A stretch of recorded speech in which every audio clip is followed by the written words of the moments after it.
เลี้ยงได้ต้มน้ำฮอนหรือบ่ล่ะว่าใจเย็นๆตี้เว้ยมาทันฮอนโอ้ไปข้างเสียใจดีคือว่าข้างที่ไฟบ่ฮอน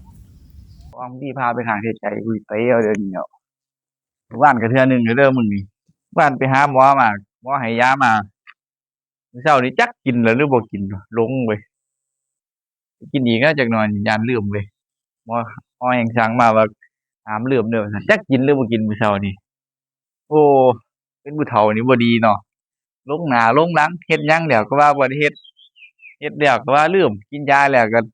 กินอีกเป็นโรคไตตายเด้อเจ้าเฒ่าผู้เฒ่าถ้าเป็นผู้เฒ่าเอาแล้วลงหน้าลงหลังบ่จำเป็นจะเฒ่า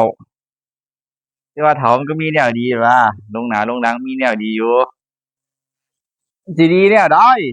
มีแต่หลงแต่ลืมเฮ็ดหยังแล้วก็ลืมสิมีแนวดีสิบ่ผู้เฒ่าจะท่าเขาเอาไปป่าเขาติข้อเสียมีข้อดีแหน่เห็นบ่จังว่าเขาได้เอาผัวผู้เฒ่ารู้จักบ่เป็นหยังคือเขาเอาผัวผู้เฒ่าลงหน้าลงหลังนี่แหล้วมันสำคัญมันมีว่าแนวดีมันก็มียามดีมันก็มีลงหน้าลงหลังนี่ผู้เฒ่าลางเทื่อนี่ค่าของแล้วนี่ว่าบ่ได้ค่านำอีกหลงเลยว่าค่าดอกบ่น้อ โอ้ย้านลงเว้ยนำอีกแล้วอันเด็กน้อยวัยรุ่นนี่เทื่อเดียวจำได้อยู่ว่าหั้นนี่เฮ็ดแล้วไปเลยผู้เฒ่านี่ลงหน้าลงหลังนี่หาแล้วก็ว่าบ่ได้ค่านำอีกกินยาแล้วว่าบ่ได้กินไปกินอีกหาของแล้วว่าบ่ได้ค่านำเข้าไปอีกเด้อ